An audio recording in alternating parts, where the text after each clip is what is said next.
talking about genetic modification. I'm talking about traditional plant breeding and understanding markers, which we call marker-assisted selection, to be able to deliver the most important issues, which is nutrition to the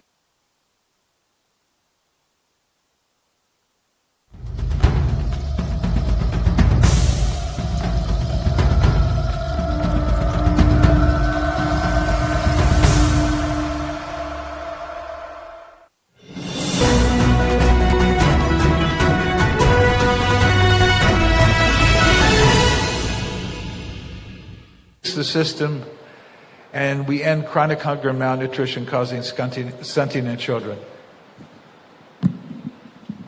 Thank you, Professor Beasley. Now I'm handing over the time to Governor Beasley. 7 to 8 minutes, please. Howard, thank you.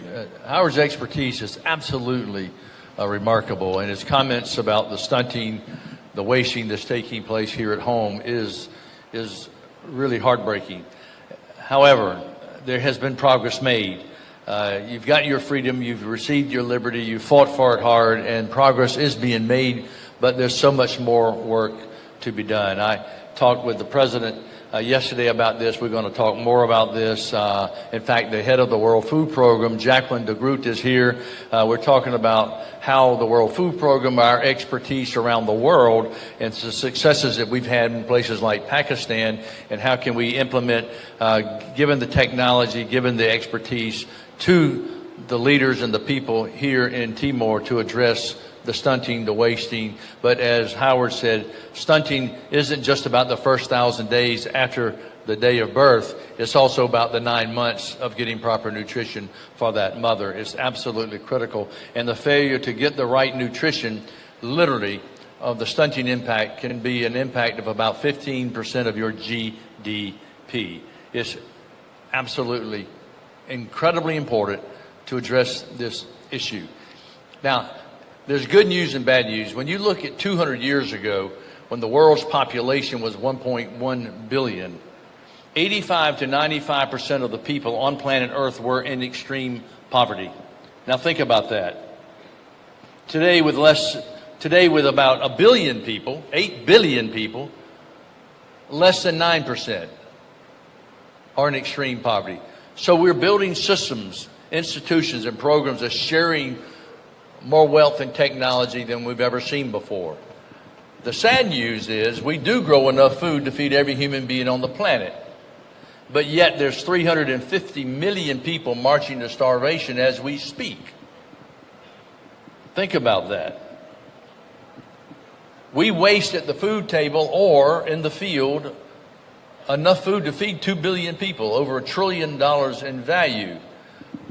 What can we do in Timor to make certain that the crops that are produced make it to the market and not lost along the way? What can we do to make certain that in Timor and other places in the world you get better seeds that require less water, that require less fertilizer, that require less pesticides and herbicides, plants that are healthier for our children? That's the excitement we do see on the horizon with the research that's taking place all over the world.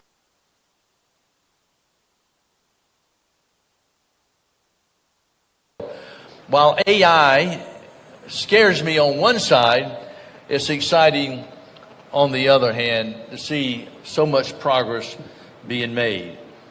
The good news is we've made a lot of progress. The bad news is we're going backwards in many other ways, not because of technology, but because of man-made conflict and climate shocks. When I took over the leadership of the World Food Program, which I did not want to do, best job I've ever had in my life, I got talked into it by a group of Republican and Democrats who control foreign aid. And they said, you've got to do this, you're the only one that can talk. At that time, 2016, 2017, President Trump cutting international aid. Well, we were able to achieve that. Aid was not cut. We grew the program. We went from feeding 80 million people a day to 160 million people a day around the world, stabilizing populations, implementing resilience programs, doing so much good, stabilizing populations, mitigating against migration by necessity, and I could go on and on. And so my first year, we were 80 million people, Howard, marching to starvation. I'm thinking, as a former United States governor and a business person, that I could put the World Food Program out of business. There's no reason we can't do that. Only to see the first year, the number of people marching to starvation went from 80 million to 125 million. Why? Man-made conflict, climate shocks. The second year, it went from 125 to 250 million people. What happened? COVID, supply chain disruption all over the world. And you think it can't get any worse? Russia invades the breadbasket of the world. Ukraine, the number goes to 350 million people. And now we're facing the Strait of Hormuz, what's taking place there, which is putting additional pressure on the farmers with regards to increased inputs of not just fertilizer costs and availability, but fuel, and I can go on and on. And the poorest of the poor are struggling in ways we've not seen. And now with El Nino coming into the equation, what impact is that going to be on top of an already very bad situation? So, that's the dark side, that's the horrible news, but the good news is there is hope. I was doing a TV show with you wouldn't know it, called 60 Minutes. It's the most powerful documentary in the world on Sunday night. And Scott Pelley was so moved by what the World Food Program and many of us were doing in areas of war and conflict. He's taken off the microphone with me after the TV show's over, and he looks at me and he says, "Governor, you've got the greatest job in the world, saving the lives of millions of people every single day." And I looked at him and I said, "Scott, I do. I really do. But I'm going to tell you something that you haven't thought of, and it's going to break your heart." And he looked at me like, "What could that be?" And I said, "I don't go to bed at night thinking about the children we saved. I go to bed at night brokenhearted over the children we couldn't save. And when we don't have enough money, I have to choose. My teams, we have to choose which children eat, which children don't eat, which children live, which children die. How would you like that job, Scott?" And he looked at me horrified and said, "Oh my God, you've got the worst job in the world." I said, "The sad news, it's not hypothetical with us. It's a reality that we face every day." Then he looked at me and said, "How do you stay positive with all the suffering you see and the death of children?" I said, "Well, it's easier than you think. When I'm out there in the field, and 80% of our operations are in areas of war and conflict, when I see that little 3, 4, 5-year-old little girl walk from behind that war rubble building that might be in Afghanistan or Syria or Ukraine, when I see that little girl, that little boy, I see that as the image of God, my little brother, my little sister, and that's not a statistic. That little girl has a name. That little boy has a voice, and that's what drives me. So in spite of all the negative that's out there, I can assure you there's so much reason to have hope. And when I sit down and listen to leaders like Howard, when you hear what men and women like, what they're doing, it's remarkable. We're going to be growing enough food. We've got more work to be done. And we look forward to working and partnering with Timor. I know the World Food Program does. And so we're excited about the opportunities. When I see the leadership and the hope in the faces of the leaders here, it gives me hope that opportunities are abounding. So let me stop there and turn it back over to you. Thank you. Thank you, thank you very much, Governor. A round of applause to Governor Besley.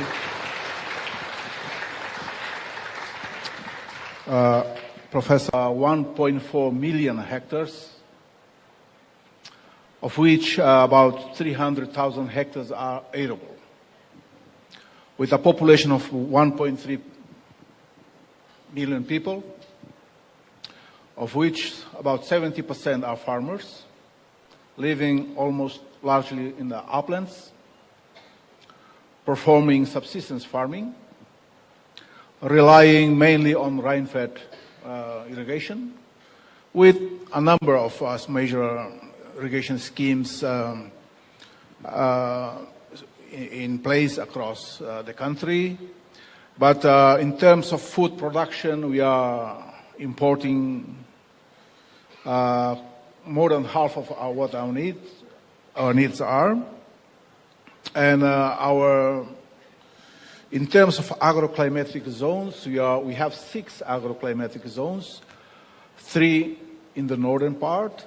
We have northern lowlands, northern slopes, and northern highlands. And we have exactly 3 identical zones in the opposite southern part. So the lowland only consists of around 20% of our land. And you have mentioned about nutrition system, food system. And my first question to Professor Shapiro and also Governor Besley, for Timor-Leste, in our current setting, what should a food system transformation mean in practical terms for our smallholder farmers? It's not a simple question. I arrived in Timor 72 hours ago. I read about it before I came online. I have some fundamental understanding of what is going on.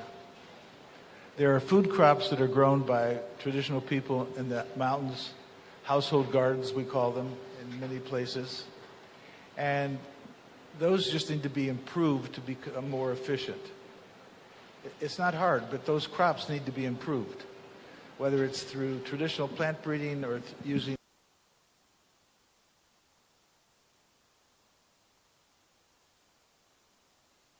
technologies like genetic engineering. Professor Shapiro, can you speak a bit louder? Yes. Can you... Alin sila Rona gala? Rona? So I don't think land is the constraint. You mentioned a lot of the areas in the highlands are based on rainfall. I would ask you, how much water do you collect into reservoirs to use for irrigation in the dry season? These are simple things to do. We took an area in Vietnam in the Central Highlands which had been deforested and used for coffee, and they were diminishing the aquifer and salinating it. We showed them a technology called using swales into retention ponds where we collected enough water so in the dry season they were able to irrigate their crops. So that'd be one thing. How much water do you collect? You don't want it to run into the ocean. You want to be able to use it. You want to be able to use it to farmers. If you don't collect it all at the top of the mountain, collect it at the middle of the mountain. What doesn't collect there, collect it at the bottom of the mountain. So water should not be a constraint.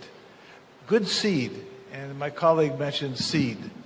I can't tell you how important certified seed is that produces.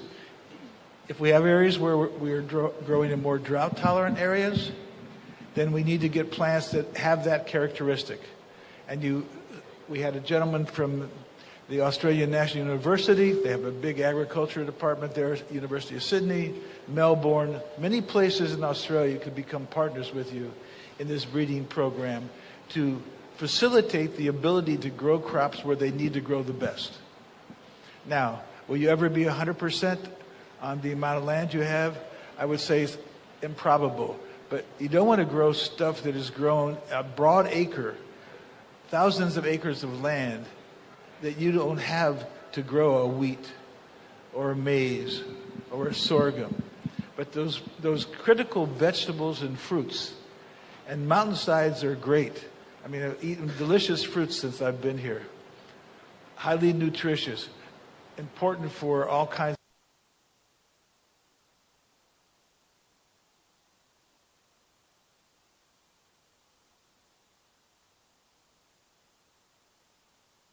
of vitamins.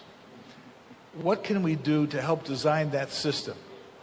But it starts with seed.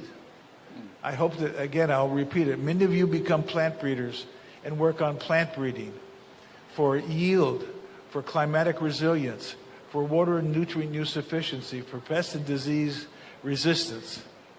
But the word nutrition has to go throughout all of what we're talking about.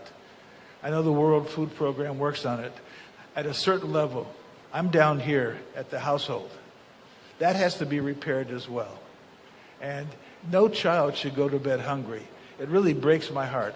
I agree with what my colleague said specifically. It breaks our heart when we go to bed at night when we know a child is being born that's stunted. Places in Africa, 10, 12, 14% of the GDP is reduced by caring for those people who are stunted. We shouldn't have that. Humanity should not allow that kind of aspect of disaster to happen to anyone in the world. To me, it's the first principle. Everyone should have highly nutritious food to be able to become whoever they are. Yeah. Governor.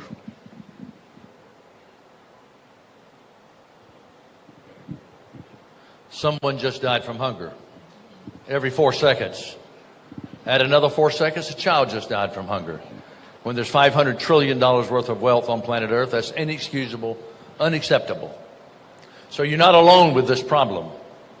But what can we do here in Timor? And I think what Dr. Shapiro is talking about is focusing, being strategic, the better seeds that you can use. What landscape rehabilitation needs to be made so you have resilience and sustainability.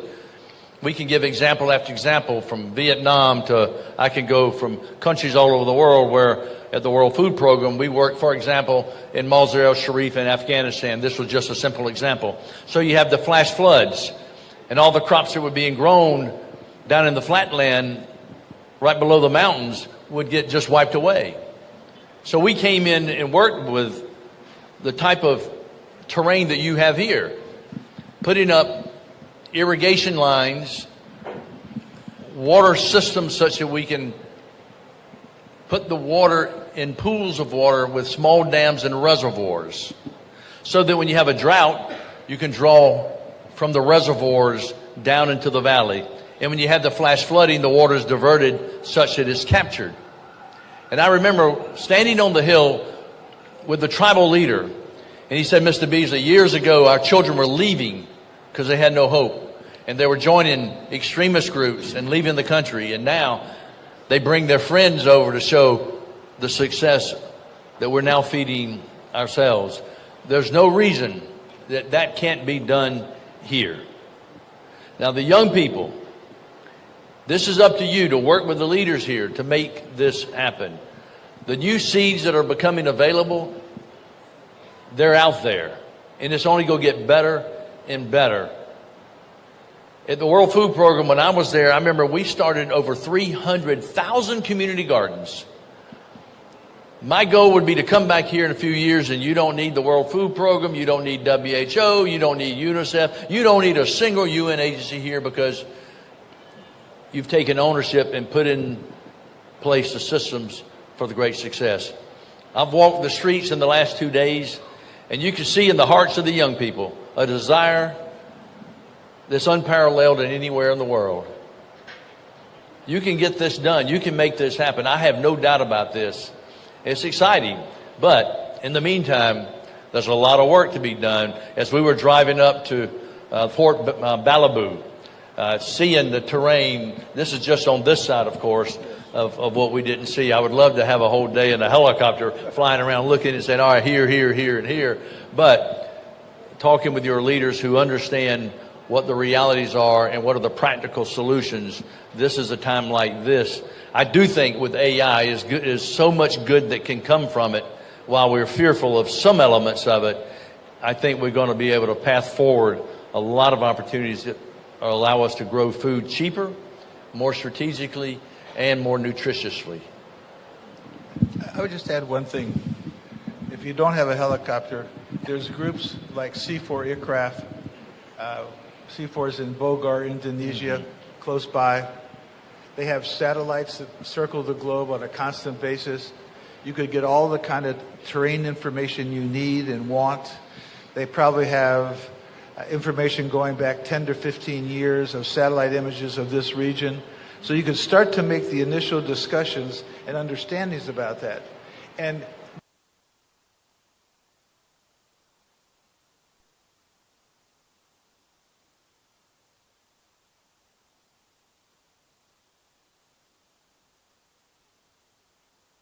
don't believe that you have to do this by yourself. This is something I want to really drive home.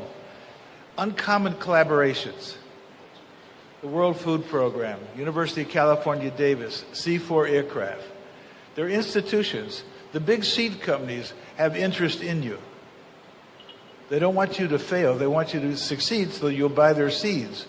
But they have things that might be appropriate that you could go to. Universities have programs where they're looking for problem solving. And this is a problem solving event. We know the problem. Now we have to solve it. So don't believe that it's the two of us plus a few other people who are going to make the game exactly what you want. It'll be these uncommon collaborations, people who not have ever worked together before, specifically on Timor-Leste. But now's the time to engage those people to help in this process.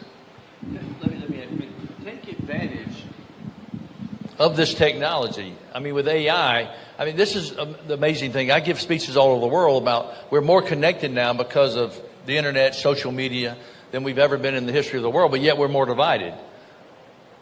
But on the other hand, technology has given us so many doors of opportunity of having better foods and better access to what's been working around the world that you can partner and bring here in Timor.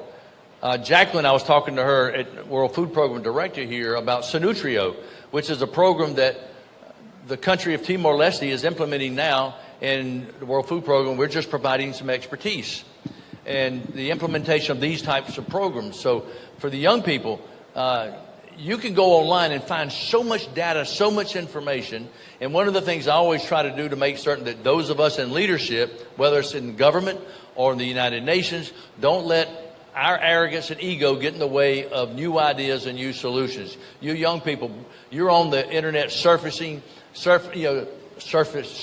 all the time. You know, yeah, you do a lot of stupid things you shouldn't be doing, but don't we all? But surfing on the good things that can bring solutions here and bring that to the leaders, because a lot of times you just don't know.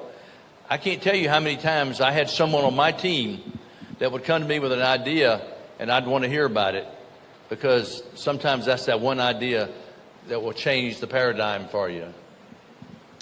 Thank you, Governor. Allow me to address my fellow countrymen shortly in Tatum. Alin Sira, estudantes no mestre Sira. Primeira pergunta, não how coloca ba itania oradores na rua né, kulia kona ba hareba itania situação, nebe maka maioria da população 70% agricultor, moris e rai nebe maka praticamente marang quase tinantomak. Isso depende da udang bem, da halo agricultura. Aihang, maioria ita se importa ela. Então, a uso do senhor na rua, né? Se itacar halo transformação do sistema alimentar, saída é uma chave. Deve professor Shafiro, nós o governador David, até que aqui é boa rua tolo. Ira ita tem hadia tem fini, seed. No, ida la bela considera B nesse um problema. B fulantolo não é mais que ita hetan tinantinan, ita halo esforço hirana para tu coleta bene, para ita bela usa falia bailoron. Nós e a conversa particular do governador David, ita B rai ocos iha. O insama que a tecnologia bela ajuda ita, bela explora B o se rai ocos para sustenta ita atividades agrícolas. Nebe Alin Sira, mestre Sira, prepara na fato em Hanoi de Diagua, cara que perguntas ruma, e tempo limitado do mas bem o cara que facilita e a o melhor esforço possível para tu loca a sessão de você Alin Sira. Professor na rua né, Sira preocupa o stunting. Tamba ita labarik barak maka malnutrição, malnutritido. Tamba né maka la suficiente para ita to han barak date. Mas bem tem hang nebe maka e a nutrição para bela lori efeito dia que tem saúde mental físico ba itania moris não mais vai ter serviço Professor Shafiro and also Governor David. You talk about stunting, you talk about nutrition. How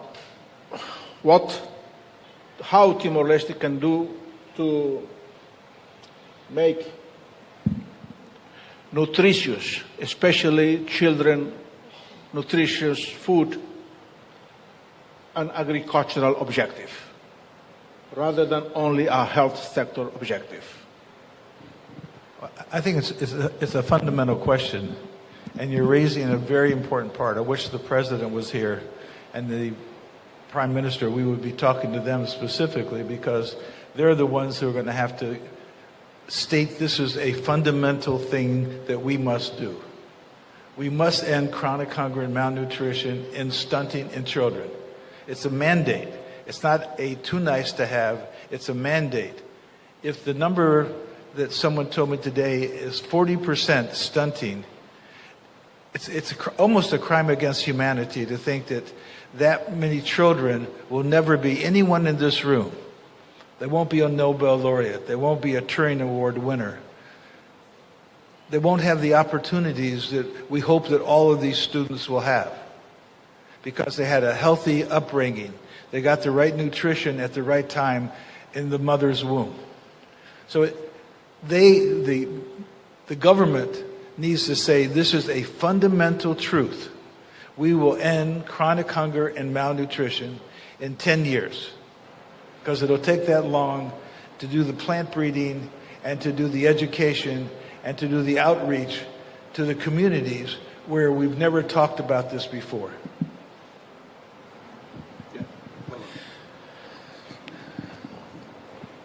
The government has a role and a responsibility in this matter. But let me also say in the private sector. The private sector also has an opportunity. I think this culture is like 97% Catholic or something like that. And the teachings of Catholicism, the teachings of Jesus of love your neighbor, the teachings of the Torah of love your neighbor. These are fundamental obligations and commandments that we have for one another. Loving your neighbor is everybody.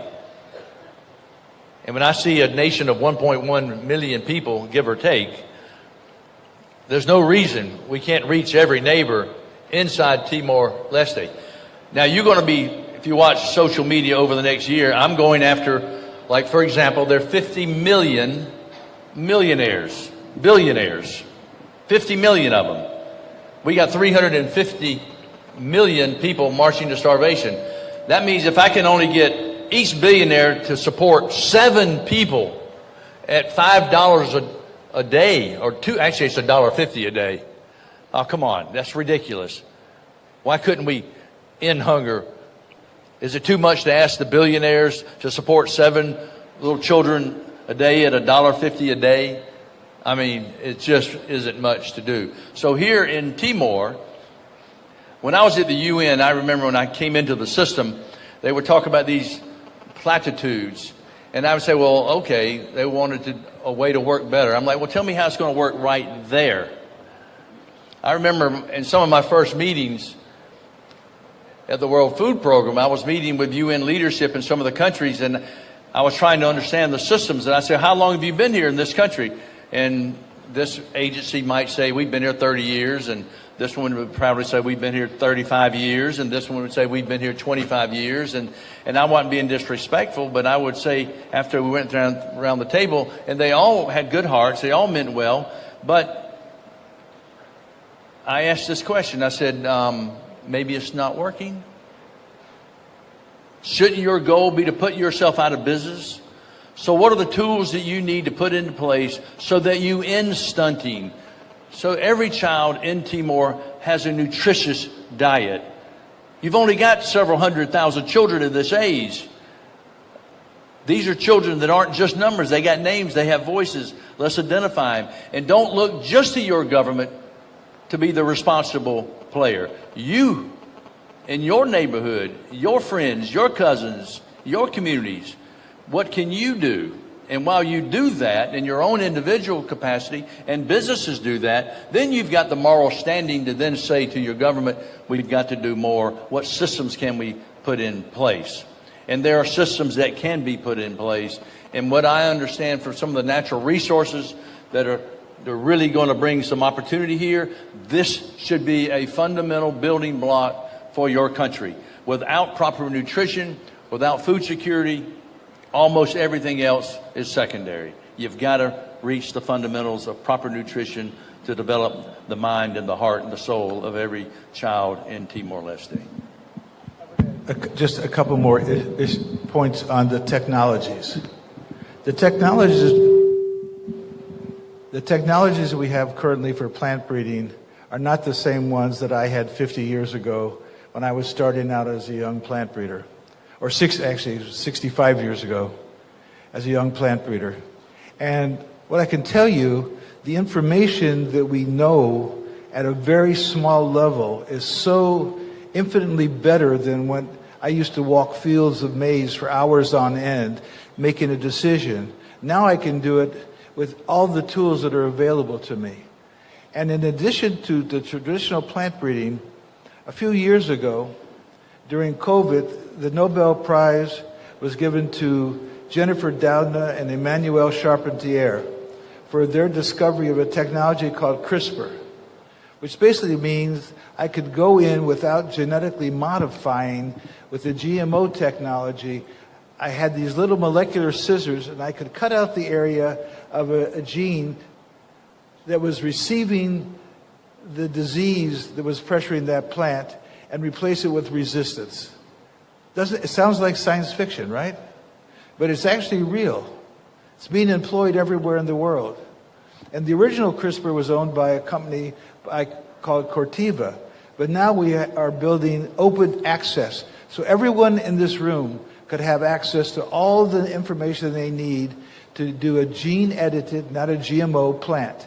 Now we have to work with the government to make sure we have the protocols in place for that technology.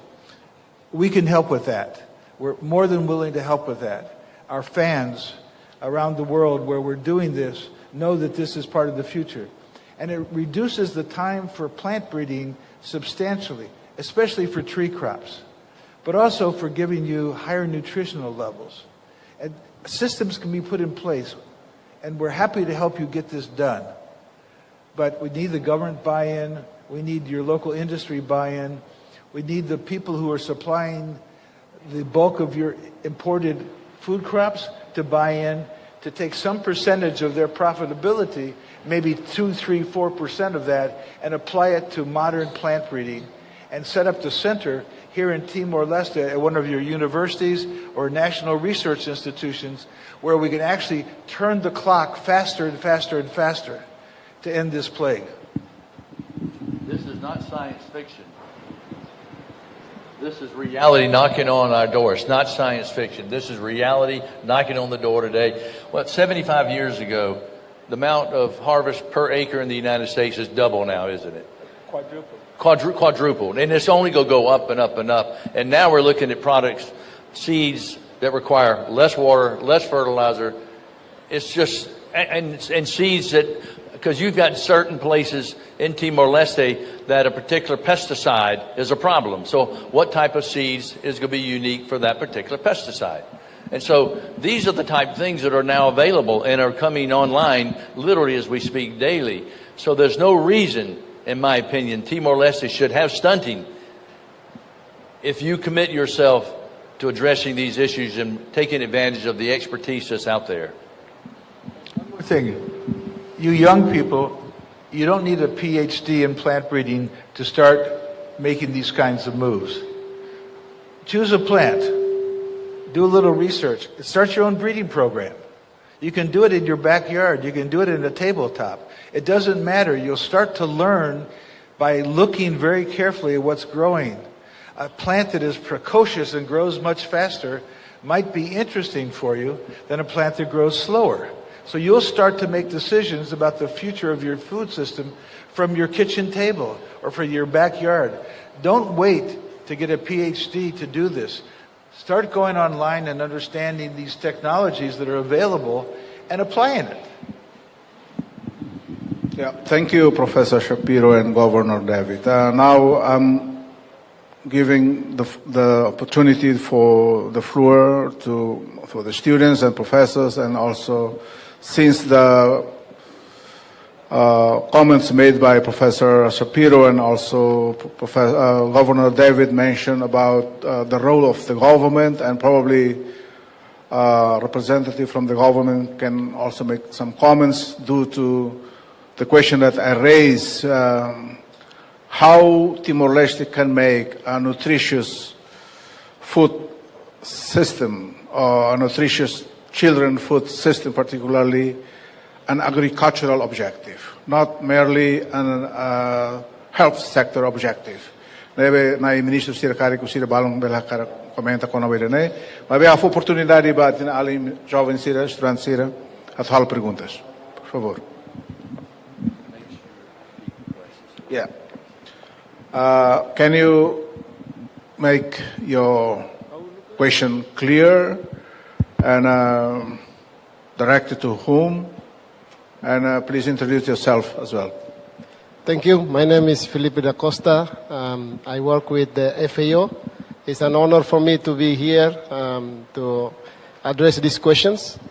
Actually, I'm not sure if you can hear me. My basic theory para. Please come closer. Can you hear me now? Yeah, this might be better. More. Okay. Yeah, closer. Come closer, yeah. Okay. So what I would like to ask is that in Timor-Leste, not only stunting is a problem, but food insecurity is also a problem. And those causes the food insecurity are also low productivity. Entire food system, we have problem. Low productivity, transportation, warehousing. Stunting is a problem, but we have also low productivity. Food insecurity. Low productivity. So, yeah, what is the question then? Yeah? So the question is, how should we address this? Should we continue keep the traditional way of productions, warehousing, or should... Okay, I can repeat again. Oh, perfect. Perfect now, okay, thank you. So I just want to say that in Timor-Leste, not only stunting is a problem, but food insecurity in Timor-Leste is one of the highest as well. And it is also because entire food system, there is a problem, even started from productivity that is low and high production, until consumption, people understanding about consumption is also an issue here. So what I would like to ask is that, how do we solve this? Should we continue approach with our traditional way of doing farming? Let's say, keep doing organic, keep doing not using any fertilizers, or just use green manure, stuff like that, or should we make new approaches?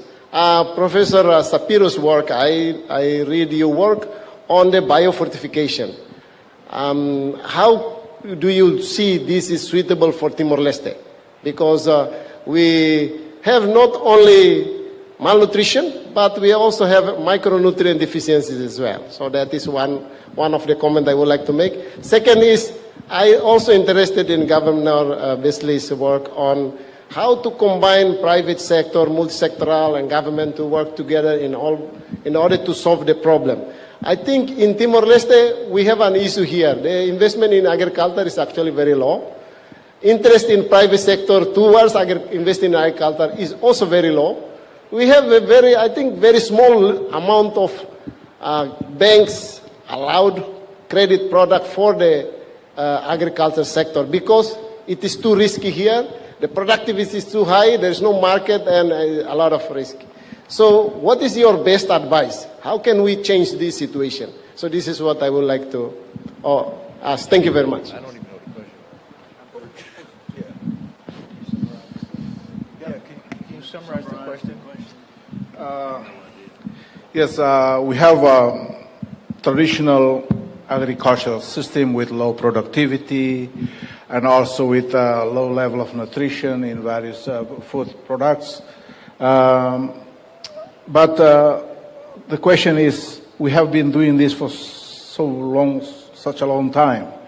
And what is your advice? Shall we keep doing it conventionally as we have done so far? And how will you advise us to shift from the current to the newest one. Yeah, I know the gentleman mentioned the word organic. Yeah. Organic is fine. Biodynamic is fine. Regenerative is fine. Traditional is fine. Conventional is fine. So that's not the issue. The issue is if a third of the growth of agriculture needs to be organic, let's breed seeds for organic systems. You can't take a seed that's bred for a conventional system and expect it to be productive in an organic system, because the plant has been bred to use lots of nitrogen, lots of fertilizers, lots of pesticides, lots of the full sort of cacophony of materials. Organic is a very different system. So we need to breed for that system as well as conventional systems. That's the first thing. There's nothing wrong with organics. I mean, we live in America in a very heavy organic world, and the yields are almost equal to that of conventional agriculture. But you have to have inputs. You can't just say you're organic if you don't have enough compost for the nutrients in the soil. If you don't have enough inputs for that soil specific, then you're just going to have low yields. So it's not a matter of organic versus conventional. It's a matter of breeding for those systems specifically, so that the farmer that's using that technology, as he's done for hundreds, maybe thousands of years, takes advantage of every modern aspect of plant breeding they can to be more productive. Do you remember Sri Lanka tried to go organic Oh, please. overnight? We warned Sri Lanka they were going to go organic. Nothing wrong with that. Yeah. But how you do it, when you do it with the right inputs, and they had an absolute food catastrophe about to destroy the country. This was just 5 years ago. Yes. And so when you make transitions, you've got to make certain you put in place the right things to achieve success, and not stick your head in the sand and ignore reality. And I think there's a word that is not often mentioned. It's called resilience. The resilience of what you're growing to the environment you're growing in is so critical. Resilience. The ability to respond quickly to a problem. That's what resilience is. I'm sure the World Food Program has a whole group of people dealing on resilience in the system. And so for organics, what is the resilience necessary for that system to deliver nutrition to a young woman before she's pregnant, and to the child after it's born, and to the parents and to the grandparents, so they live a healthy life? That's the definition we have to come to agree on. Not 100%, because everyone has a different opinion, but what are the fundamental systematics for a resilient organic system, a resilient conventional system for Timor-Leste? Don't look to Australia, don't look to the United States for a model. Let's build the model here. In the area of resilience, for example, at the World Food Program in Niger, in all the villages that we implemented sustainable and resilient type programs, when shocks did hit, 80% of those villages did not need additional outside support. The cost savings was in the hundreds of millions of dollars. And so what Dr. Shapiro is talking about is so very, very important. And one of the things that also upsets me in the G7 and the G20, they talk about climate change and mitigation. Well, that's fine. Mitigation certainly should be debated. But while you're debating mitigation, you got to have adaptation, which involves resilience, so that nations, and particularly poor countries developing, can have the adaptation such that you can survive without loss of nutrition, without loss of life, without forcing migration and destabilization. And so adaptation is extremely important. So as El Nino begins to make its turn, the impact that it's going to have here, this is why we get ahead of this with resilience. You will protect your future and have greater food security because of that thinking in advance. And that's where successes from around the world learn what has worked, what has not worked, and apply it in a unique way to your culture right here at home. Yeah, how convenient we still have time for two students or Amy, yeah. Can up? One? How many? Aling nanghiram 45 hektar ik. Ihan nila ya? Wow. In bara close, eh? Alin sira, abang ite siya sesang with the whole professor. We still have one session tomorrow, right? Yeah. I have 2 sessions tomorrow at the university. So we can do But we'll have one here too in the morning, in the afternoon. I only go where they tell me to go. Okay. Alicia, how should disculpa, because of the time, I only allow maximum 3 people. So one from this side and one from this side and one from this side. We still have a session tomorrow with Professor Shapiro here. So please come back tomorrow and then we'll have more interactive discussion. So, Alin Kuleba, introduce yourself and then to whom the question is Obrigado pelo addressed. tempo. How may olham tetun, tamba how lahir em inglês na mekedia. How narang completo zubito do Carmo, husi escola Wentel, Faculdade de Medicina, no Departamento de Nutrição e Dietética. Dia, hana pergunta liga vai ha mestre primeiro nia na vek introdução, o hinte me ona iha malnutrição no rice baraka o estante. Dia, how hana pergunta ya na ba how atukolia iha ne ami na Sound Timor-Leste. Ia Ministério de Saúde, Organização Bara, Kanisan OMS, Unicef, FAO, Nomos Cruz Vermelha, sempre halo promoção no município ou area, Kanisan area rural, sira, halo sempre halo promoção, baia kona baia rice barak, malnutrição, mas be o objetivo husi sirne atu reduce baia rice barak no malnutrição. Mas be tare realidade la reduce, mas be na fatinamenta. O insau o mestre nendrone comentário baia problema idane. Obrigado. Yeah, according to this young gentleman, we have done a lot of trainings, awareness raising towards the stunting problem from the Ministry of Health and support from the WHO. We have done so many efforts, but in reality, the stunting persists, and even I think the number goes up. According to this gentleman, increased. So what is your advice on this reality? We've got it. It's a great question. Thank you very much. It really does break my heart. I'm an old person, and it breaks my heart to think the numbers of stunting have been going up after all these efforts, as you suggest. It really starts with the fundamental food system.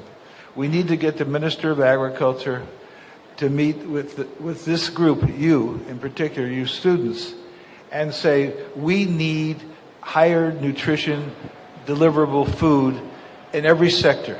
The rural sector, the peri-urban sector, the urban sector. We, the youth of Timor-Leste, want to eliminate chronic hunger and malnutrition causing stunting. It's up to you. We will help you. We'll do everything we can. But it's up to everyone in this room to really start to say, how do we develop more nutritious, basic food, which is the system of delivery to the rural sector that they grow every day, that they've grown for hundreds of years, that maybe you grew up on. How do we put that in place? Let's figure out the way to do it together and then implement it. It doesn't cost millions of dollars. It's a group of people starting to look at what is eaten in every part of Timor-Leste. What are the crops that have the most value for neural tube development or for vitamin A, for night blindness elimination? Let's figure that out. And you have nutritionists in this country who can help. And if not, the World Food Program has connections everywhere in the world that can help you on understanding what are those key minerals, macro and micronutrients, vitamins, minerals. How do we get that into the food? And let's develop breeding programs. Let's do it. Let me share an old story that was given to me when I was a kid. There was a big storm that hit the coast of South Carolina, and thousands upon thousands upon thousands of starfish were washed up on the shore. And a little boy about 4 years old, early in the morning, was walking down the beach with his dad.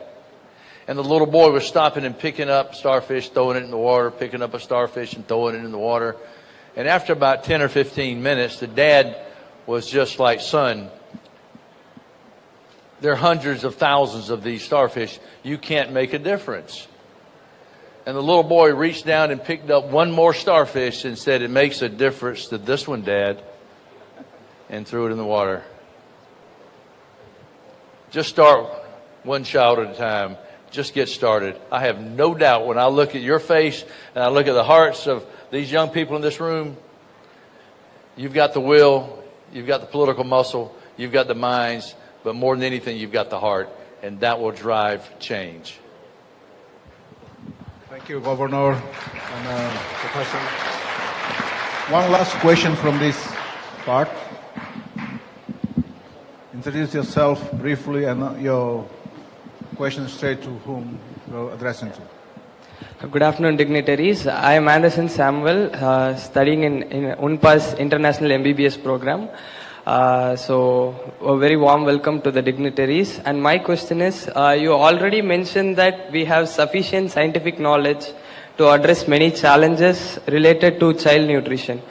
However, child malnutrition continues to be a problem, particularly in developing countries. So, from your experience, what do you think is the biggest gap between the scientific knowledge and evidence we already have, and actually translating that knowledge into practical, affordable and sustainable solution for children in countries like Timor-Leste?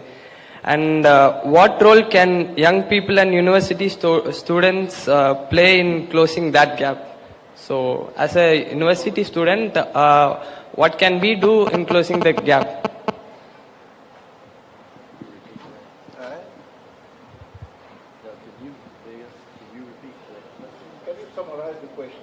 Can you please summarize the question?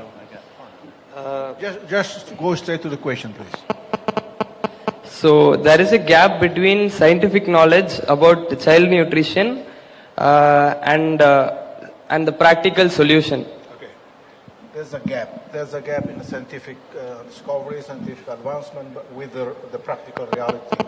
How should we address these gaps? So this happens everywhere in the world. Scientific discovery does not have a trickle-down system. It doesn't hit the ground. And so it's set up on the shelf in a research lab at a university. What you need to do, and what your colleagues need to do, is say, we have this gap. We demand that it be closed. That we need to take the science that we have, which is, we have the science, we have the will, we know what the need is. We want to close the gap. Let's take the science out of the academic institutions and put it into practical applications as quickly as possible. And it's a matter of you all getting together and saying, we understand what the problem is. We know that we have some of the solutions. How come we can't get it on the ground?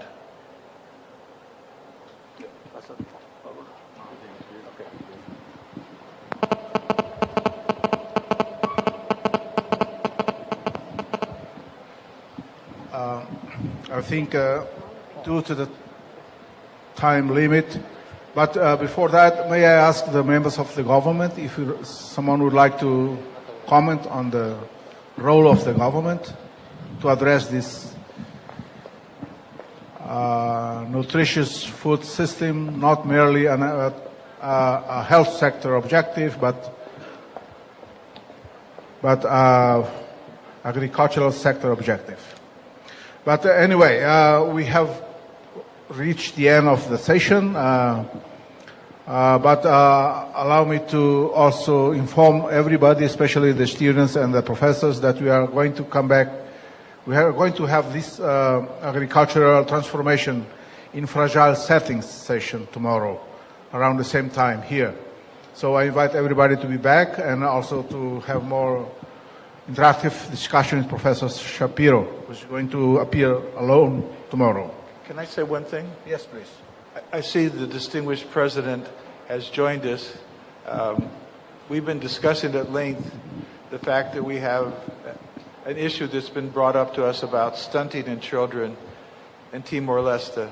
Our whole conversation today in this panel has been, how do we close the gap between scientific knowledge, application into the field, into certified seed, into the hands of the farmers, so that we can eliminate this as quickly as possible. And I think we've had a great discussion about how do we connect the science with the ground. And somehow there is a disconnect. And what we've talked about is improving fundamental nutrition in the backbone foods of Timor-Leste. I can't tell you what they are, but I bet if we did a survey of 100 or 200 people, the same foods would start to come up. How do we improve the leafy greens so they have more folates in order to build better neural tube development in the brain? What are those key things that we need to do? And we've encouraged the students all to become plant breeders in order to make this happen as quickly as possible. So I appreciate you're here to hear the end of our conversation, and we look forward to helping you any way we can through the World Food Program. The new director is sitting here. If you'd raise your hand. Yes? And I know that David Beasley is impassioned about this on so many levels. It's a social, cultural, humanitarian issue, never to have another child born stunted in Timor-Leste. It would be a blessing if that were to happen sooner than later.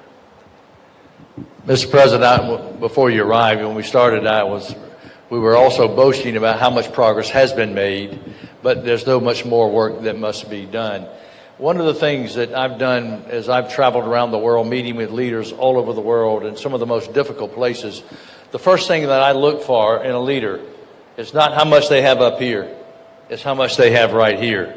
There's an ancient verse in Chronicles, in the Torah, back in the Old Testament, that says, the Almighty, God's looking for a man, a person, male, female, with a good heart to bless. And the conversations, Mr. President, that I've had with you, I've been so impressed with your heart, your desire for achieving the good things that can be achieved in a nation that's getting its feet on the ground, and there's so much more work that needs to be done. But it all starts with the heart, and I have no doubt with the light that's in your heart, and I see the light of these young women and young men here, a lot of great things are going to happen. So thank you for letting us be with you. Thank you.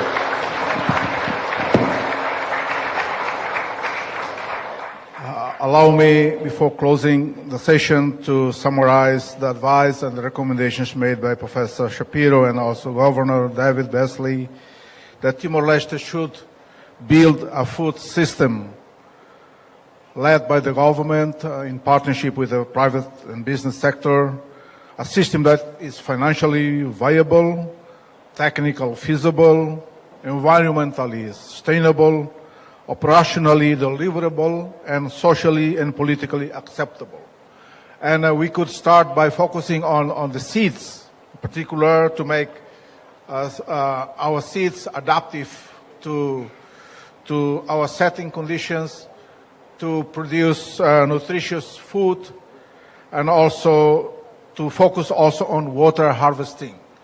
Despite we are largely dependent on rainfall every year, but there's also plenty of water underground which we could make better use for our farming systems. And also that Timor-Leste is not alone. There is plenty of support from the world, and they can assist us in reaching the goals that we set, and also the advice that they provide, that Timor-Leste should consider having the nutritious food not just a health sector objective, but also an agricultural sector objective. Lastly, please join me in congratulating Professor Shapiro and also Governor David Beasley for very illuminating speeches for this Feeding and Sustaining the Planet session. Thank you. Please join me.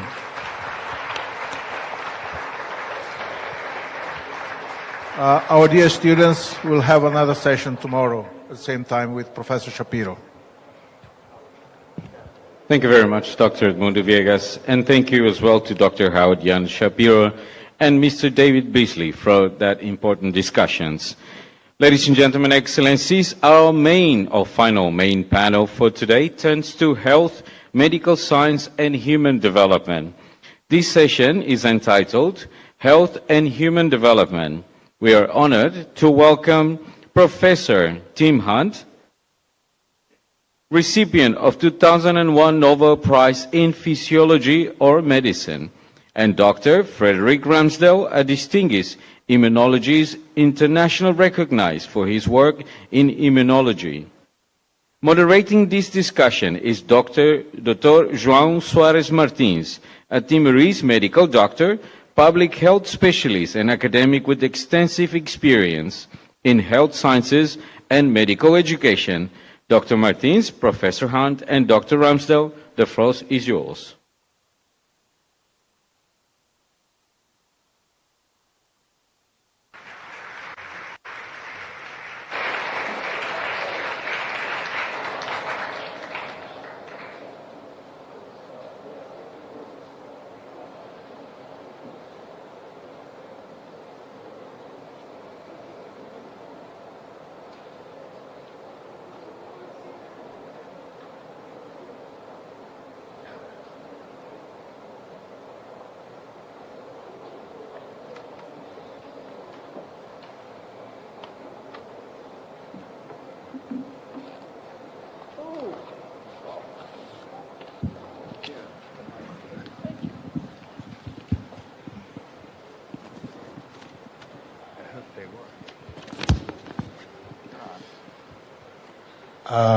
Thank you, MC, for inviting us and inviting me to moderate this session with Dr. Tim Hunt, a Nobel laureate in medicine, and also Dr. Frederick Ramsdell, a Nobel laureate in immunology.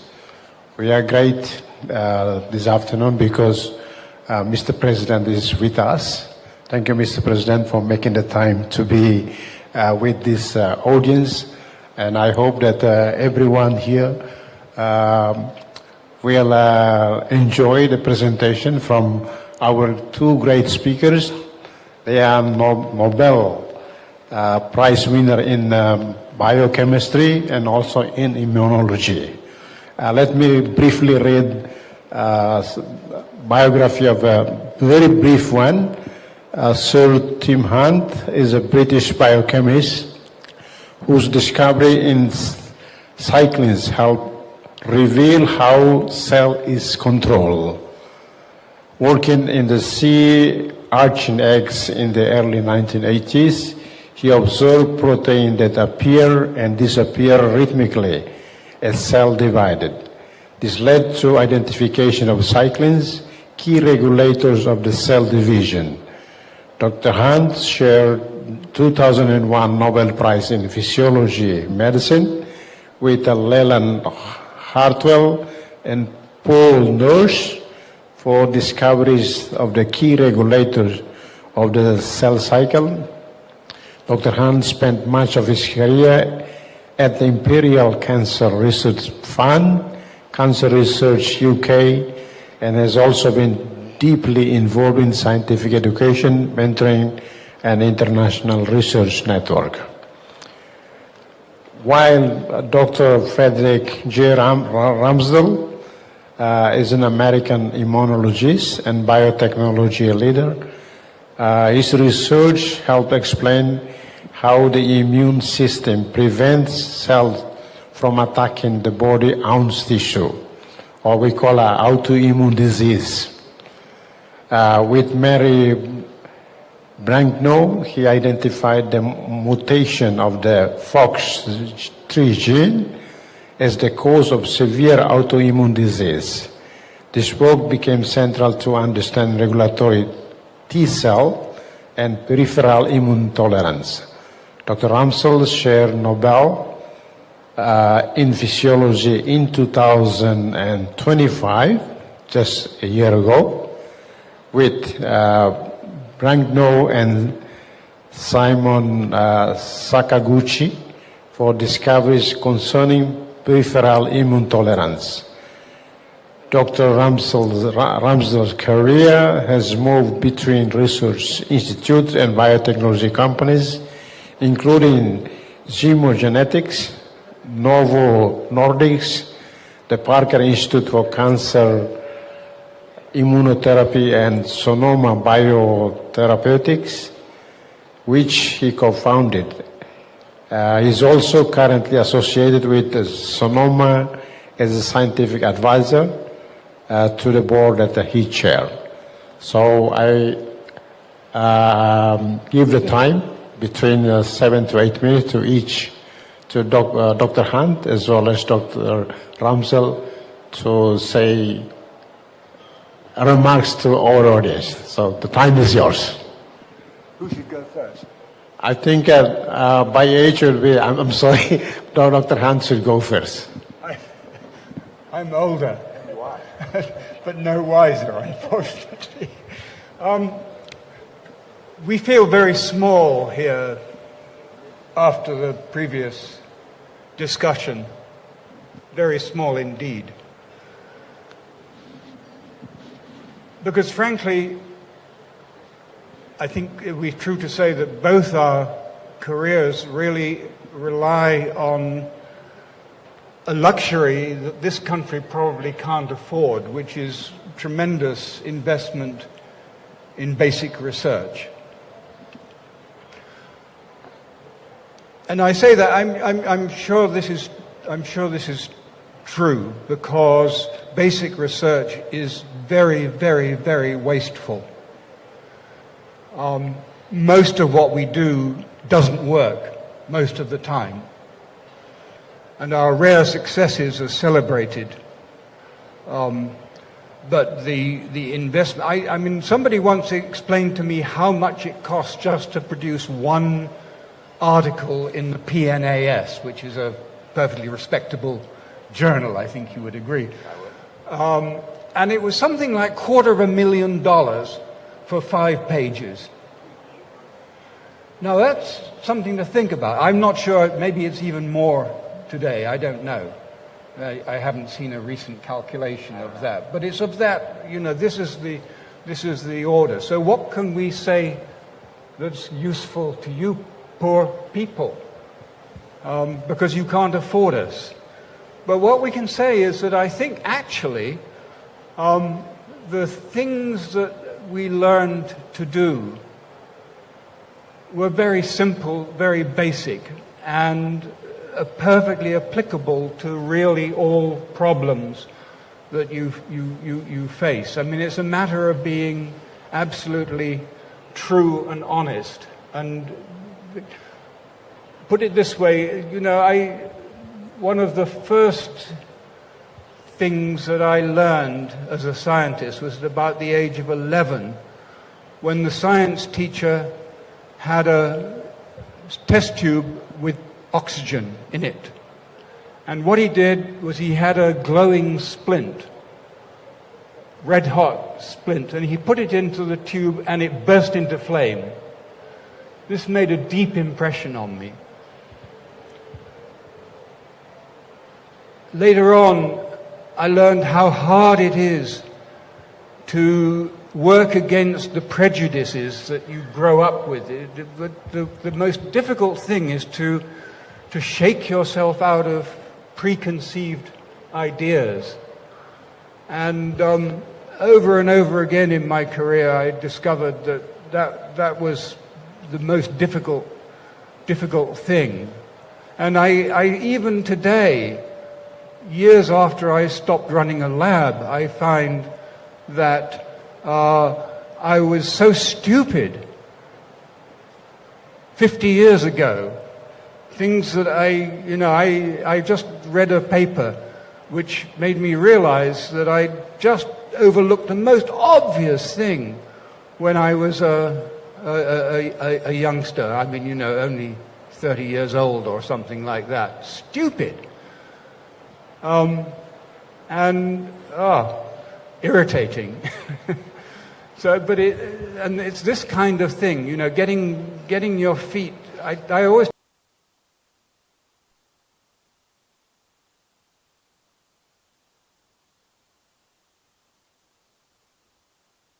tell people that they should keep their eyes on the horizon, but their feet on the ground. And it's very difficult, I think, in science education. I mean, the trouble with science education today is that you tend to learn lots of facts. And that's not what it's about. I mean, the facts are not unimportant, but the key thing is to find out how things work and to find out for yourself. And it's okay, you know, I mean, it took me years and years and years to become a halfway decent scientist, because I think I'm not that clever, you know. It's just, you have to find out for yourself. You have to make mistakes. You wonder how things are, and you ask people, and they tell you things that aren't quite satisfying, and then you do experiments, and they don't quite work, and then you edge your way through a fog to the truth. And I guess it's sort of like that in everything. But it is very difficult to convey as a scientist, you know, the actuality of what we actually do, because it is so specialized that it's really hard to convey in simple language, you know, the thrill of the chase. And that's sort of what it's all about. I mean, we were at a session earlier today when I explained that I thought the most difficult thing to do if you're a scientist is to find a really good problem. That means something that people don't know, that nobody in the world knows, understands, and which you think you could figure out in a reasonable length of time by yourself or with the help of your immediate colleagues and collaborators. And, you know, you can all think of problems like, how does the brain work, for example? I mean, it's a perfectly reasonable question, but it's a very bad problem because it's much too wide-ranging. You have to think of something that you can actually make a difference. And that's you know, how I was lucky enough to stumble on something that was a really important problem and win a Nobel Prize for it. I didn't think that was the kind of thing you won Nobel Prizes for, because it was so trivial when I saw it. I mean, I just saw protein that went away, and at the time it was impossible for proteins to go away inside sea urchin eggs, or any other cell for that matter. And you know, but there it was in black and white before my very eyes, and bang! You know, my life was changed overnight almost. I had to change my subject of research because I realized I'd stumbled on something much more interesting and important than what I'd been working on before, and that was very thrilling. I'd love to tell you about it, but it would take much too long, so I think I'll stop right there. Thank you. Thank you, Professor Hunt. I would invite Dr. Ramsell to also share your views as well. Thanks, Tim. I want to thank the organizers and the president specifically for the invitation. It's my first time in Timor-Leste, and I'm learning a lot. It's fantastic. I've loved watching the young girls dancing yesterday. It was fantastic. I have to disagree with the president on something he said yesterday, however, which he said he didn't want to do science because it was too hard. I think that's slightly crazy. Science seems incredibly easy compared to building a country. And I'm impressed, enormously impressed. You know, like Tim, I will say that what we're going to talk about in the next 45 minutes, whatever it is, I think is going to seem trivial at some level compared to what we heard about in the last hour. However, we can only talk about what you know and what we do, and I think that's what we will do. I will say that the themes that Tim mentioned are common to most of us who do science for a living, and certainly the Nobel laureates in this room, and in this city right now wandering around. Finding the right problem that excites you and is both interesting to you and important is maybe the most important step in the whole process. And for me, it turned out to be the immune system. But for someone else, it could be, plant biology. It could be any number of other things. There's lots of things to study. Is so much more that we don't know than what we do know.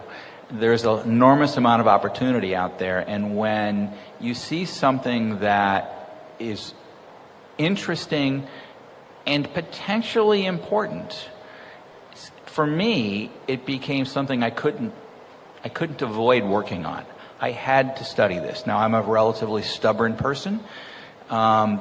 That's a pretty good quality in a scientist, to be stubborn. I don't like to lose. I don't like to give up. I don't even like to let nature win if I can help it. I want to crack the nut. I want to understand how biology works. And again, whether that is in biology, chemistry, physics, doesn't matter. I think you need to be stubborn, you need to persist, you need to find ways through all the mistakes you and all your colleagues will make, because you will make many. But if you're persistent and a little bit clever, and you pay attention, you learn from those mistakes, which is, I think, something we've all done, and if you're lucky, you can actually stumble upon something really important. People like to say, Tim and I were talking about this earlier, people like to say, well, you're a Nobel Prize winner, you're brilliant. We're not brilliant.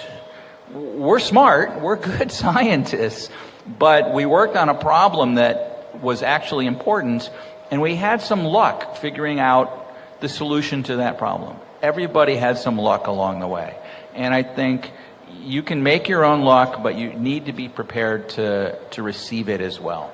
And so we have perspectives on some of this, but I think for me and for many of the Nobel laureates here, one of the things I would like to convey, at least, is the enthusiasm, the ability of people to find what resonates for them and to follow it and to really dig in, even when it doesn't work, when things go wrong, when it seems really challenging. If it's something that you think is very important, you should continue to work on that and continue to push forward, because that's what most of the scientists I know continue to do. Whether they won a Nobel Prize or not, they will not let go of an important problem. You have to be a bit obsessive. You have to be a little bit obsessive. You can ask my wife that. You have to be a little bit obsessive about it, absolutely. Oh, thank you for sharing the very nice story and also the persistence, and also being a scientist, you need to be stubborn. That I like that terminology. That's very good. Perhaps before giving to the audience, I would like to put just one quick questions to you both. Given Timor-Leste, a small country, our state budget is also not as big as big countries. Should we spend our budget on the service delivery, or should we also consider some for research? As Professor Hunt said, research is actually a luxury. So should we be also taking part in this luxury, or should we just concentrate on the service delivery, given you still have problems like stunting that we just discussed before, which is still 45% of our children still stunted. So that was the question. I guess the stunting problem, I mean, that is actually, this doesn't sound to me like a scientific problem, does it? I think that's the thing. It's more of a political or a social kind of a thing, I guess. I mean, I have no idea how you solve it. It's not my thing at all. I think it's, I think scientific education is really, really important. And because it can be used to solve any problem that you work on. I mean, the techniques are really, really simple. I mean, it's sort of no more complicated than, I like to give the example of wine tasting. Right? I mean, you want to find the most the job is you want to find the best wine that you can afford. You know there's better wine out there. You know but there's also worse wine. So you know your budget. So what do? Well, you open all the bottles that you can afford, including the one that you just can't quite really afford. That's what we call a positive control. You open a very cheap bottle, which is probably really awful, and that's the negative control. And in between you have the ones which probably you can afford and could buy. And you just taste them. It's very simple. I mean, and which one tastes most like the really good one, and then which you can afford. I mean, that's really all it is, I think. Yeah, I will say, and I love the kind of about scientific education. So your point was, should Timor-Leste become a research hub for biomedical engineering? I don't think that's any time soon. There's too much infrastructure. Way to go before right. we get There's there. too much infrastructure. But the principles of scientific education, scientific examination are really, really important. And I think even more important today than they were 5 years ago or 10 years ago, because it's also very easy to have disinformation out there. People lie. There are mistakes out there. People misinterpret things all the time. And having a critical brain, having people with the ability to understand and parse truth from fiction, opinion from fact, is becoming more and more important in the era that we're in. AI is a great tool. Social media is a great tool. But it has its challenges and it has its risks. And without the ability to critically parse what is coming at you, I think it's going to be a very, very big challenge. That doesn't mean you have to have you don't have to turn Dilley into Boston. Right? And you don't want to for a whole bunch of reasons. But having a population that's educated, able to think critically, able to determine truth from fact, will benefit the country multifold over the next decades. Exactly. I think the trick is to inculcate a sort of experimental cast of mind.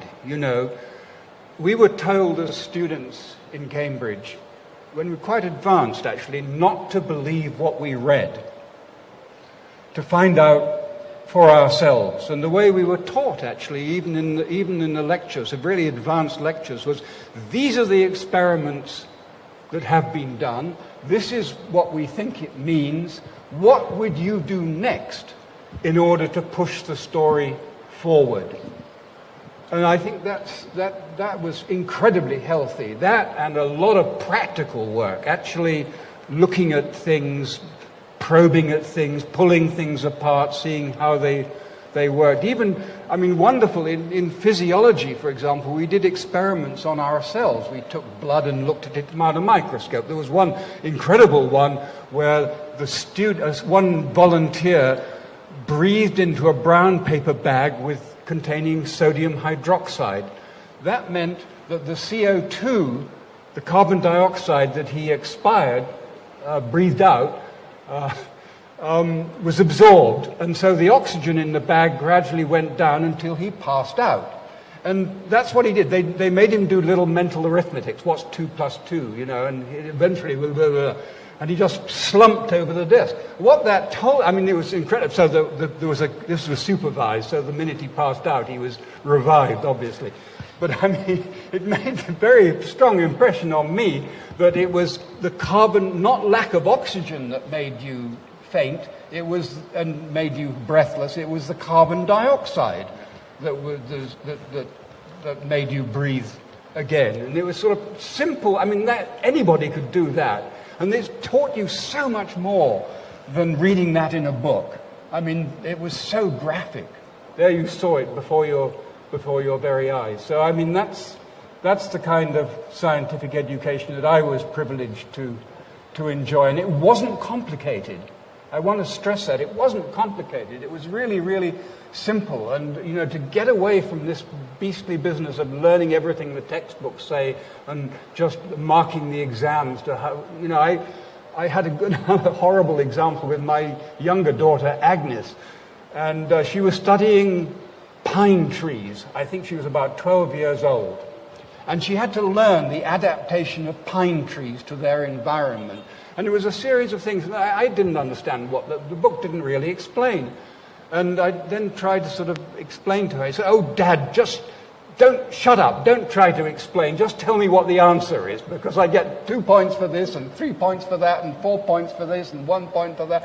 You know, this is not education. It's mindless." Yeah, a lot of it is really learning the process of how do you think critically, how do you question things. It's how do you not believe. A lot of the scientific literature is frankly wrong. I don't know how AI is going to deal with that, to be honest, but it's learning how to think critically is very much a learned skill. It is seen to the heart. It is not. It's not something I think most of us are born with. You have to learn how to do it well. Yeah, I agree. Let me just make a quick summary in Teton so that our audience can get some point. Bom, usi itania panelista na Indrua, prêmio Nobel ya área bioquímica nomos imunologia, será professor Han yang kata atu investe ya pesquisa ne caro teves, né? Se dia kata luxury, ne luxo, tamba caro, porque precisa infraestrutura ne bema caro teves. E quando há o serviço outro, a publica de artigo custa quase $250 milhões para ter esta publicação ida. E se a ideia que é importante, mas ita tem que manter ita até que ba horizon, mas ita nem sempre ia rai, né? Importante talvez. Ita tem que hanoi cientificamente, lá precisa tem que há pesquisa ser mais caro.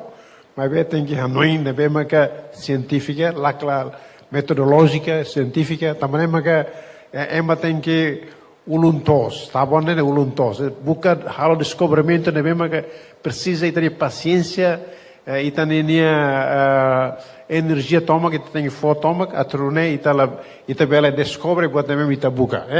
Não é mos Dr. Ramsel mos ato hanesang. Também quando itania presidente yang kata ciência ne buat toda motida, senhor Ramsel ne las buat ciência ne buat tida bye hela, Quando ita cara kai ciência ita bela heta, além de ser estudo universitário, agricultura, que medicina, que seja, e me aprende ciência, dá uma difícil, mas dá fácil, mas barato talvez, Então, how loke sessão vai ter será? Que a Belhalo pergunta diretamente, porque a única oportunidade que teve, e também é tinha prêmio Nobel na área medicina, e a ciência bioquímica, nomos e a ciência imunologia, vai ser mesmo que estuda medicina, que a nutrição, que né Belhalo pergunta, ou a audiência geral, mas Belhalo pergunta vai ser, porque hoje se explica questões geral, a persistência, ser lá colher específico quando vai ser no descobrimento e a área cell regulatórica ou autoimmune disease. Né? Por favor, so I invite everyone, particularly for those who are studying medicine or nutrition or whatever science that you are studying, if you have doubts, if you have a question, then you are welcome to ask. Please make your questions straight and don't go round and round. Please. I think we have a question over there. From this side, yes. Anyone? There's two. Two. And that side? Anyone have question? A pergunta vai ao senhor Frederic. Ok. O ensaio itabot ninha sentimento nudar novo cientista ou cientista for ida o hira itabot harona tipo essa pesquisa foi sem querer like pesquisa nebe tipo essa pesquisa simples liu pesquisa simples né itabot sento ensa a bele lá tene liu pesquisa né itabot bele ganha o Nobel de 2025. Obrigada. That's a very good question to Dr. Frederick. So what is your feeling when your research finally gained a Nobel Prize? So what is the feeling? And how come it become being observed by the Nobel Committee and finally awarded the Nobel Prize to him? So many people may know I was difficult to find. I was up in the mountains near Yellowstone in the United States. No cell service. I did not have my phone. So I learned 12 hours after everyone else I know learned about winning the Nobel Prize. My wife told me because we got hundreds of text messages when we finally got back into service. So it was shocking. It was surprising. I did not expect it. I had no indication that this was going to happen. I didn't even know it was the week that was going to happen. I will, and so I'm still in a little bit of shock because it's been less than a year for me. It's been 25 for Tim. So he's figured it out by now, and he and I will talk about that over a glass of wine later. But one of the things that I thought was fantastic about it is that it shined a light on the work. So the immune system, and I've said this in other settings, is intricately tied to every physiology system in your body. The immune system is older than the brain, it's older than the heart, it's older than any other organ we have. As soon as there was life on this planet of more than one cell, it had an immune system. And it developed into us in part because of that immune system. And that immune system is still tied into everything we do. And so for me, winning the prize allows me to highlight that, allows my colleagues to be proud of that, and to continue their work and continue the work that we started and others have done far more than I've ever done. And I think it provides just excitement and enthusiasm for a lot of people to continue this work. And so for me, that was really the most important part about winning this prize. Alguém entende explicação em inglês? Emmanuel traduz? Bem, já é suficiente para responder a minha pergunta. Obrigado. Sim, só com meu todo respeito, a Bela convida também a visita a minha área. A área nebe na kono tipo essa pequena expedições sira nebe a minha alunos se café de halona. Então você deve observa diretamente, não através de coisas simples, né? Deve a minha fotina husi aprendo se por muito com a professora sira. Obrigada. E nebe mané? A tu visita é nebe? A parte So she's satisfied with the answers, but she's also inviting Professor Tim and Professor Ramsel to visit your school. Visited what escola? Here. Oh, they have some show just behind, so maybe after the session and we can visit. Great. Will you come up afterwards and take us to show? Yeah, partner que te ya buat rumah atau pergunta rumah at my front. Is there anyone wants to ask questions? That side, half hour.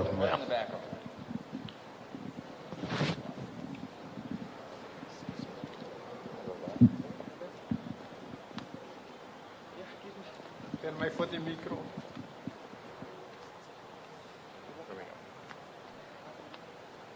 Mais leon ainda.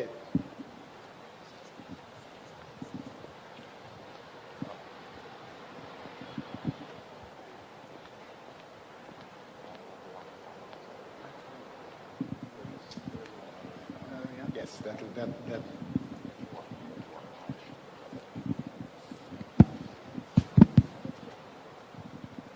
Okay, thank you. Good afternoon, everyone. My name is Rosmenia. I work at institution in Timor. I have question that what 3 daily habits have the biggest impact on long-term health? This is my question, and thank you, everyone. Can you repeat the question because I hardly understand the question? Okay, my question, what three daily habits have the biggest impact on long-term health? The three daily habits. Yeah, three on daily long-term habits health. and long-term health. So Tim's lived longer than I have, so he should probably answer that.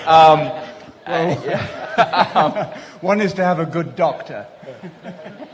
But I think on a daily basis? No, Hopefully no, not. not on a daily basis. No, I like to walk a lot, and in fact, my phone tells me that I'm 10 years younger than my actual age because I walk an average of something like 12,500 steps a day, which I don't manage here because we're too busy. But never mind. And I think the other thing is to eat a balanced, healthy diet. And I'm very interested in food, and I easily get bored if it's all the same. So, there's an incentive to vary it. And, I'm trying to think of a third one. What's a third? I'm not sure I can go with a third one. Keep alive and interested, I think, actually. I do think keeping your brain mentally engaged is very, very important. I don't know how to turn mine off. I sometimes wish I could, but I can't. I agree with Tim on the other two, though. Some form of being active. I can't sit very long in any one place, and so. And you like to go to the mountains? I love to go to the mountain. It doesn't matter. Put me on a bicycle. Put me on skis, snowshoes, hiking boots. Doesn't make any difference as long as I'm actually moving. I'm pretty happy about it. But I think keeping your brain engaged is also very important for personal happiness, but I think also for well-being. Well, the other very important thing is sort of just daily interactions with other people, with friends, with colleagues, with the person at the supermarket checkout. All those human interactions are terrifically important. So you get the answer. So make sure functioning your brain, and then interact with your friends, your colleagues, your sisters, brothers. Do a lot of exercise and eat balanced diet. That is and sleep enough. Sleep enough, yeah. Well, very important. And travel, actually. I love going to. I don't know. They say sleep is important, but I rarely sleep, so I don't know if that's important. Of course, I may die tomorrow, so we'll see how that goes. Sleep is important to me. Okay. Yeah. Good. Yeah. Students contribute to development beyond hospitals and health centers. So not just treating the patient, but they should do more. Yeah, I think your first job is to be a really good doctor. and some really good doctors also do amazing things outside. But first and foremost, be a really good doctor. And see whether in doing that you can, extend your scope, if that's your ambition. Because I'm sure there are other things that you could do, and there have been some instances of doctors who do great work for the community outside and, do inspiring things. But I think your first responsibility is to stay grounded. I think the answer is very clear. Sure, sir. Thank you. Being a good doctor and do a lot more for your society.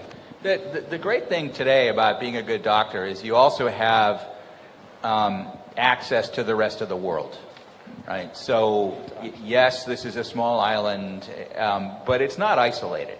Right? You're connected to the rest of the world, and so I think being mindful of that, integrating that, bringing information in, helps you be the best doctor you can be. But I think it also will open up opportunities, and you'll see them by making sure you interact with maybe people you don't see here, but people out in the rest of the world, other physicians doing other things, looking at various diseases, conditions, things like that.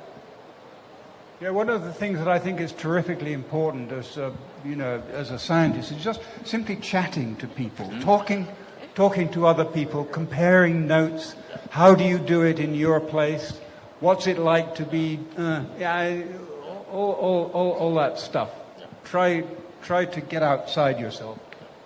I think Dr. Tim made a very good suggestion of talking to your friends. Don't just look on your screen, because otherwise you're not healthy if you look screen all the time.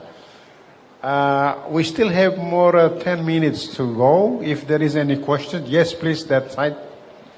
Hello, sorry, can you hear me? Yes. My name is, hello, my name is Giovanna, and here I would like to ask a question for both of you. So, as Timor-Leste works to improve health and human development, we face limited budgets and dual burdens. Malnutrition, stunting, and infectious disease, plus rising non-communicable diseases. And from a global perspective, what is the single most cost-effective investment in science and health that a small developing country should prioritize in the next 5 years to get biggest impact on human development? So I don't know where the economists are. They should be answering this question. I don't know the answer to your question. What I would suggest is that, what I've heard, in fact, is that there is a developing challenge around what I would say first world diseases, obesity, heart disease, other things that will be continuing to grow here. And so paying attention to that, I think, is really going to be very important. And that's probably incredibly cost effective because there are certainly ways to modify lifestyle to help control a lot of those diseases. So that's not very cost challenging. I think the other thing, though, is to try to embrace as much as possible the global nature of health and science today. So you saw it certainly in the COVID pandemic, right? Everyone got that vaccine. That process and that premise, I think, can be expanded. I think that leveraging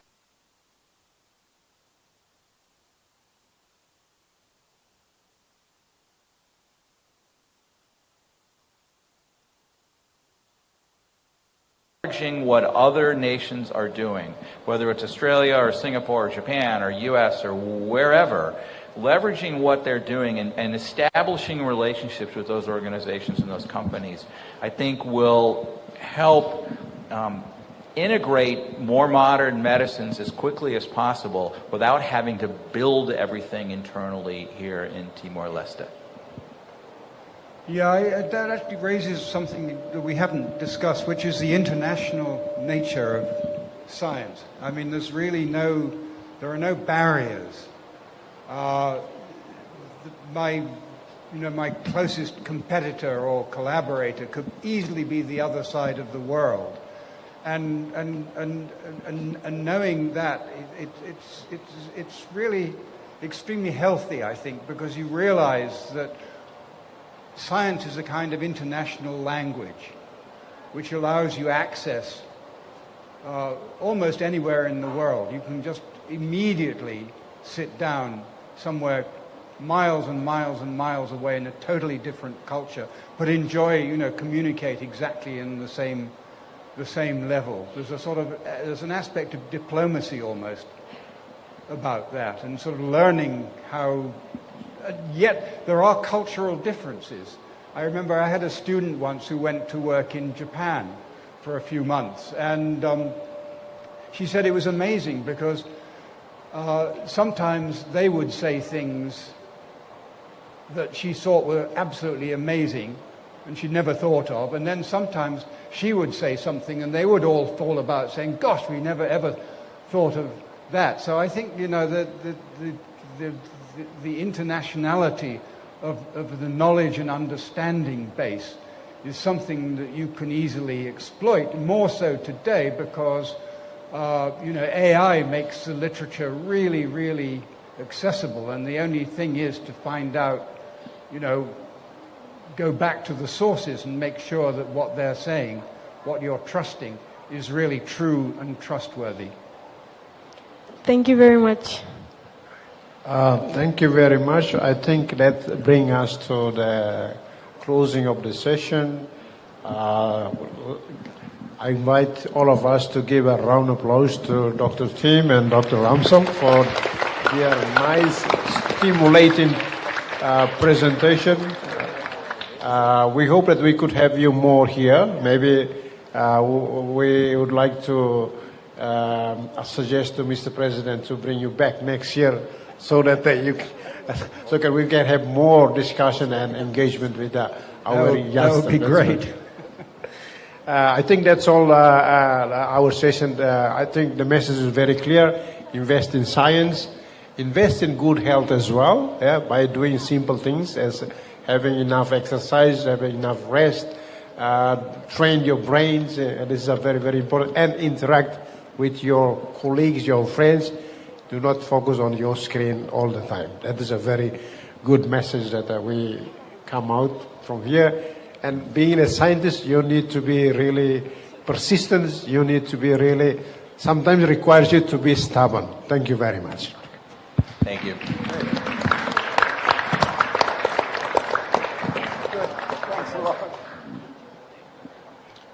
Thank you very much, Dr. Martins. And our sincere thanks to Professor Tim Hunt and Dr. Frederick Ramsdale. Excellencies, ladies and gentlemen, this concludes our formal program for the day. We invite you to stay and visit the Science and Technology Expo, including presentations and exhibitions here at the Dili Convention Center. We warmly encourage everyone to explore Expo and engage with participating institutions, researchers, and students. For distinguished guests needing to return to the hotel before this evening's dinner, please report to the logistic desk. Thank you for everyone for your participation, and we look forward to welcoming you back for tomorrow morning for day 2 of our Science for Development Summit. Thank you very much, and see you tomorrow morning. Adeus. Ba itabot sir ho na bema koing utiliza simultaneous translation device, al favor, moloksai, itabele fofil fali meza he parte soring. Ita sorumalo ate abang.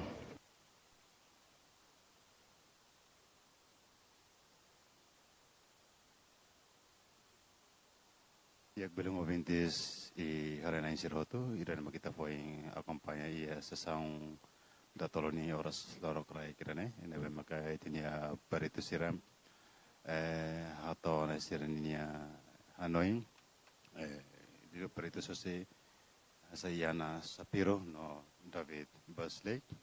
Ebe kuliah leo konaba alimentar no sustentabilidade para planeta. Ya, hadia alimentação no sustenta planeta, ka alimenta no protege planeta. O insight bele produz aihang na tom ba emhotu. Mabe tempo nessa na fata importância ambiente no recurso natural siraba geração futuro. Ya, ia problema rone be liga malum mecanismo alimentar no sustenta planeta.